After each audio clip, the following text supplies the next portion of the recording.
Assalamualaikum warahmatullahi wabarakatuh.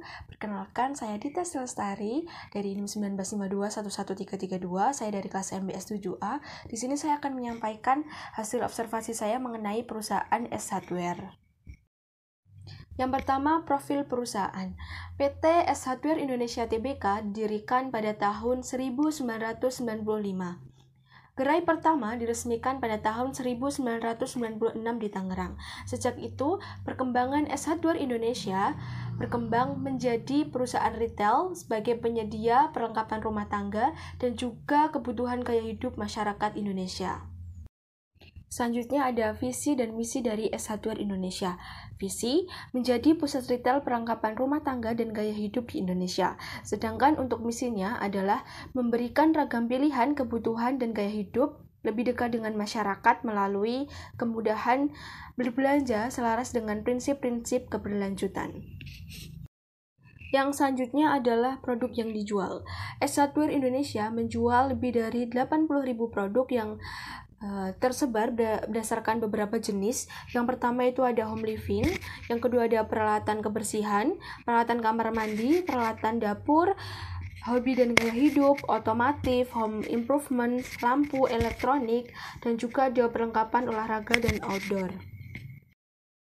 Yang selanjutnya adalah aspek pemasaran.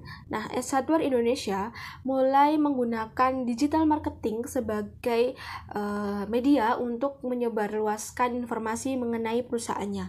Nah, aspek pemasaran di sini ada 4 jenis. Yang pertama itu ada rebranding mobile aplikasi ACE. Nah, aplikasi ACE ini dikembangkan untuk mempermudah konsumen dalam melakukan transaksi pembelian ataupun pembelanjaan secara online, di mana aplikasi tersebut dapat digunakan untuk berbelanja, melihat produk, dan juga dapat digunakan untuk melihat harga-harga dari produk-produk yang ada di S Hardware. Selain itu, yang kedua ada e-katalog. Nah, e-katalog ini juga berfungsi untuk memperlihatkan produk-produk yang ada pada S Hardware Indonesia. Lalu yang ketiga adalah konten website, di mana konten website ini berisi informasi mengenai promo-promo dan juga diskon-diskon yang ada pada S Hardware Indonesia. Lalu yang keempat ada mengoptimalkan media sosial Instagram. Nah, Instagram digunakan untuk melakukan pendekatan dengan para konsumen atau para pengikutnya di Instagram, di mana agar lebih dekat dengan para konsumen lah, yaitu dengan melakukan tebak gambar, pemberian skor, dan juga tebak-tebak produk yang ada pada S Hardware Indonesia. Nah, di sini ada SWOT. Yang pertama ada kekuatan yang dimiliki oleh S Hardware Indonesia. Yang pertama adalah pada kualitas produk, kedua pada kualitas pelayanan, yang ketiga adalah memiliki SOP yang berstandar ISO, lalu yang keempat adalah lokasi yang strategis. Lalu yang kedua ada peluang. Peluang di sini ada penjualan online dan juga pertumbuhan konsumsi rumah tangga. Lalu yang ketiga adalah kelemahan. Kelemahan yang pertama itu adalah low publicity, sedangkan yang kedua adalah kelengkapan produk di toko-toko tertentu. Lalu yang ketiga, yang selanjutnya ada ancaman yang dihadapi oleh S Hardware Indonesia. Yang pertama adalah kompetitor yang sangat banyak. Nah, kita tahu bahwasannya di Indonesia ini sudah banyak sekali perusahaan retail penyedia perlengkapan rumah tangga seperti IKEA dan juga perusahaan-perusahaan lain yang sudah mulai berkembang dan juga besar di Indonesia. Yang selanjutnya ada aspek sumber daya manusia. Nah, sistem pengelolaan sumber daya manusia ini dimulai sejak seleksi. Nah, tahapan-tahapan seleksi yang diterapkan oleh PT S Hardware Indonesia, yang pertama itu ada scoping. Nah, scoping ini itu adalah proses mengidentifikasi kesesuaian calon karyawan dengan kompetensi jabatan sesuai dengan perkembangan bisnis perseroan. Lalu yang kedua ada seeking. Nah, seeking yaitu proses pencarian kandidat melalui situs recruitment, situs perusahaan atau job fair atau job expo, employer referral, Kompas atau school hiring, dan iklan. Lalu yang ketiga ada screening. Nah, screening itu sebagai langkah penerapan seleksi dan asesmen berdasarkan kompetensi karyawan. Nah, screening ini sebagai proses negosiasi dengan kompensasi dan keuntungan yang menarik. Lalu yang terakhir ada socialization. Nah, socialization di sini itu sebagai proses sosialisasi bagi karyawan baru. Nah, untuk menempatkan individu yang tepat di posisi yang tepat, perusahaan ini memiliki bagian talent management yang bertanggung jawab dalam penempatan karyawan sesuai dengan potensi dan keahlian yang dimiliki oleh seorang karyawan tersebut. Nah, di sini ada tata letak ruang. Nah, penempatan produk-produk pada S1 Indonesia ini disesuaikan dengan jenisnya. Misalkan perlengkapan kebersihan disesuaikan nih isinya, untuk layout tertentu isinya perlengkapan kebersihan, untuk kebutuhan olahraga itu juga isinya tentang kebutuhan olahraga. Jadi, untuk layout ini disesuaikan dengan jenis barang-barangnya. Yang selanjutnya ada manajemen relasional bisnis retail. Nah, manajemen relasional bisnis retail S1 Indonesia ini itu ada dua hal penting. Yang pertama itu berkaitan dengan program loyalitas pelanggan, yang kedua itu berkaitan dengan key performance indicator. Nah, manajemen relasional bisnis ini itu merupakan manajemen hubungan pelanggan yang bertujuan untuk memastikan keberlangsungan hubungan perusahaan dengan pelanggan dengan cara seperti pelayanan hingga efektivitas pemasaran. Perusahaan itu mendesain Customer Relationship Management atau CRM dengan memadukan manusia dan teknologi dalam hal peningkatan layanan konsumen seperti membantu menarik prospek penjualan serta mempertahankan pelanggan yang sudah ada.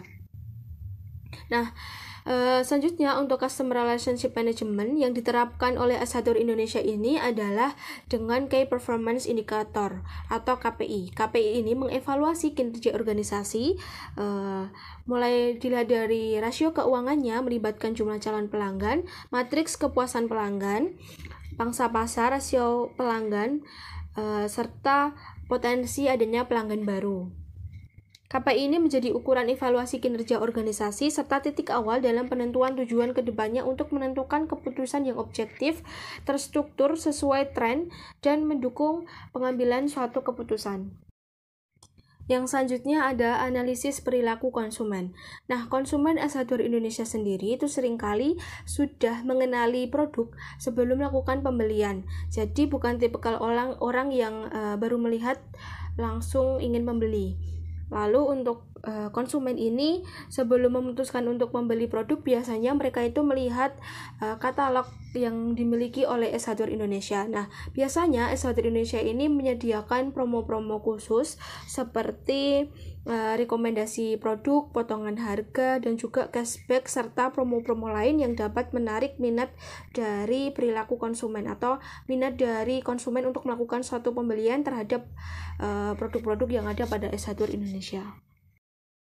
Selanjutnya adalah analisis pengelolaan bisnis. Dalam meningkatkan kualitas, perusahaan ini mengaplikasikan 5 prinsip GCG atau Good Corporate Governance, di mana GCG ini diterapkan pada S1 Indonesia dengan menerapkan 5 hal atau biasa disebut juga dengan tarif. Nah, yang pertama itu ada transparansi. Prinsip ini diwujudkan melalui pengambilan keputusan, penyampaian informasi yang relevan, dan material tentang perseroan bagi kepentingan seluruh pemangku kepentingan. Lalu yang kedua ada akuntabilitas. Akuntabilitas ini diwujudkan melalui pengelolaan operasional secara efektif yang mengedepankan kejelasan fungsi, kedudukan, dan tanggung jawab para eksekutif perseroan berdasarkan tujuan strategis perseroan, pengawasan aktif Dewan Komisaris, dan akuntabilitasnya terhadap perseroan dan para pemegang saham. Lalu yang selanjutnya ada tanggung jawab atau responsibility. Prinsip ini diwujudkan melalui pertanggungjawaban direksi terhadap semua keputusan eksekutif maupun manajemen serta menjaga kepatuhan terhadap peraturan dan prinsip-prinsip operasional perseroan yang baik. Lalu yang keempat ada independensi. Prinsip ini diwujudkan melalui pengelolaan kegiatan usaha secara profesional dan objektif tanpa dipengaruhi oleh pihak manapun dan atau konflik kepentingan apapun yang tidak selaras dengan aturan dan prinsip-prinsip dari GCG ini. Lalu yang terakhir ada kewajaran atau fairness. Nah, prinsip ini diwujudkan melalui kebijakan perseroan sesuai dengan prinsip-prinsip keadilan dan kesetaraan menurut hak-hak para pemangku kepentingan yang timbul dari kesepakatan dan peraturan perundang-undangan yang berlaku. Yang selanjutnya ada testimoni dari konsumen. Nah, di sini ada beberapa hal testimoni dari konsumen. Yang pertama itu produk yang dijual lengkap, yang kedua itu pelayanannya baik, harganya terjangkau, tempatnya nyaman dan bersih, serta suasana toko yang menyenangkan. Selanjutnya ada kesimpulan. S Hardware Indonesia itu adalah perusahaan yang bergerak di bidang retail yang menjual produk-produk perlengkapan rumah tangga dan gaya hidup yang berkualitas.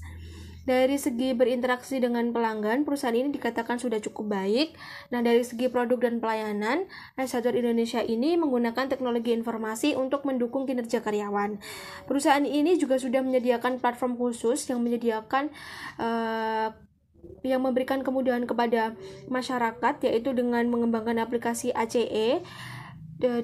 Aplikasi ini dapat digunakan untuk melihat produk-produk sekaligus bisa digunakan untuk berbelanja. Nah, S Hardware Indonesia itu mendorong seluruh karyawan untuk menjadi individu yang berdaya saing tinggi dan produktif agar mampu menghasilkan kinerja yang optimal. Yang terakhir ada saran. S Hardware Indonesia itu harus sering memberikan inovasi pada ragam produk yang sesuai dengan keinginan konsumennya. Dengan melakukan metode survei yang ditujukan kepada para konsumen S Hardware, mulai dari model yang sedang digemari masyarakat, warna yang diminati, dan apa saja yang menjadi keluhan masyarakat selama berbelanja di S Hardware.